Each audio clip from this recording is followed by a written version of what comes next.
senior project was a food nutrition class with my 4-H club.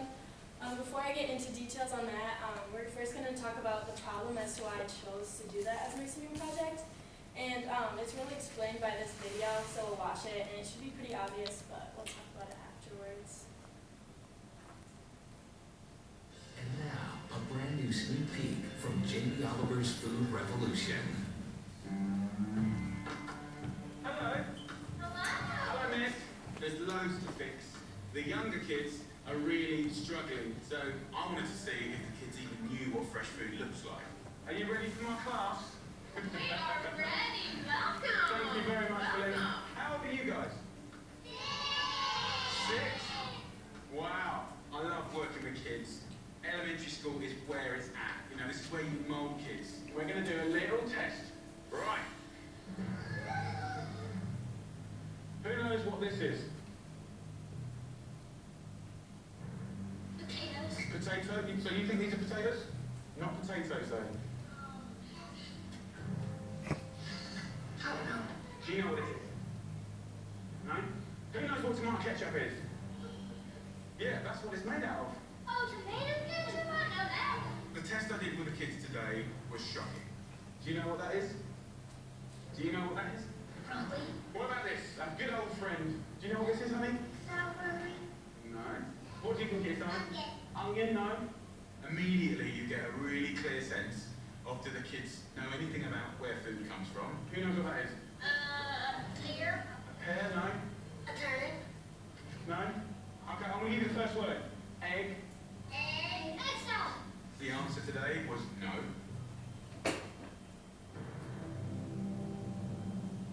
Jamie Oliver's Food Revolution series premiere Friday. Okay, so that was Jamie Oliver, and I came across this TED Talk during my research, and he has this whole kind of movement that he's starting to teach younger children about nutrition, because as a country, food is like a nationwide epidemic in America. So as you could see, children didn't even know what the fruits and vegetables were that he was showing them, and it was like a really big problem. So my question was, how can I make healthy eating fun and educational for younger people? Because if it's fun for them and they know what they're doing, they'll implement it into their lives, and we can like start a healthier environment. So my idea was to hold a class to educate and teach young kids some healthy eating skills. And I've held a class like this in the past, but it wasn't healthy eating. It was more towards what the kids were going to make to the fair. So like brownies and cupcakes and things like that.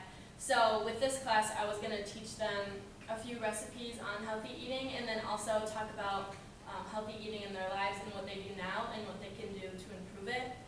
To make this class possible, I was in contact a lot with my 4-H leader through email, and I had to plan a time for the event. I had to find a place for the event, because normally it was at my 4-H leader's house, but when I brought it to the attention of my 4-H club, I had over 20 kids sign up to participate, so we had to find a larger space, which ended up being at the church where we hold our meetings.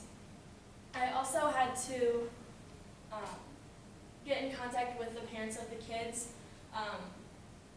During these classes, instead of having the kids pay me money so I can go gather supplies, we assign an ingredient to each child. That way they have like an invested interest in the class, because if you don't show up, your ingredient's not there, we can't make the recipe. So it kind of puts more responsibility on them, gets them more engaged in the activity.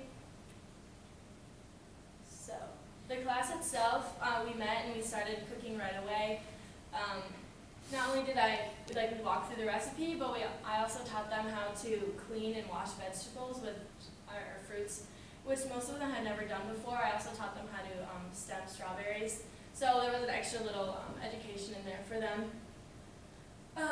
So walking through each of the recipes, every kid had a chance to do one step. The ingredient they brought was the ingredient they got to add to the recipe. So if they brought oats, they got to toast the oats in the oven. They brought the honey, they got to heat it up on the stove, things like that. So while each of the recipes were setting up in the fridge, we had a little activity, kind of like the one we saw in the video. I printed out different images of common fruits and vegetables, along with a name tag to go with it. And and I handed it out to each of the children there, and they got to place the correct name to the correct card, and they did a lot better than the children in the video. I think the only fruits and vegetables we got caught up on was honeydew melon and asparagus, so I thought that was pretty good. After we identified all of the different fruits, we talked about different ways to cook and eat the fruits and vegetables, particularly asparagus, because they all made like a really gross sound when I brought that one up. And also spaghetti squash, because it's not only can you eat it plain, but it's also a carb replacement for pasta and things like that. We next moved on to what they eat in their daily life. I asked them what they had for breakfast and what they took in their lunch.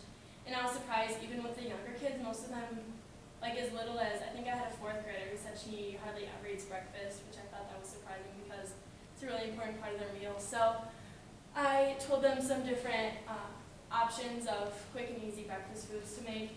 I also talked about their lunches because when they told me what they ate in their lunch, there was hardly any fresh fruits and vegetables. So I told them when their parents ask you what you want from the grocery store, tell them to get you fruits and vegetables and then help them clean and package them so you can easily take them in your lunch the next day.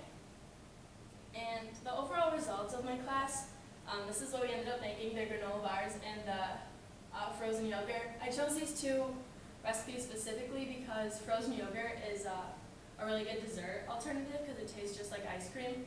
And granola bars is something that they all took in their lunch, but what they don't realize is the stuff you get from the store is really processed and has tons of hidden sugar in it. So it's better for them to make it on their own than buy it from the store. So after we made all of this and talked about healthy eating in their lives, I think they had a really much better understanding of how important healthy eating is and like the hidden tricks of it, because it can be good and fruits and vegetables aren't something to be afraid of. Like, you shouldn't have to eat your fruits and vegetables, you should like to eat your fruits and vegetables. They also had a lot of interest. They started to ask me when the next class was going to be, and I don't have a date for it yet, but we're going to make those breakfast muffins so they have another alternative to eat their breakfast in the summer. So they sounded really excited for that, and I'm excited to teach them more.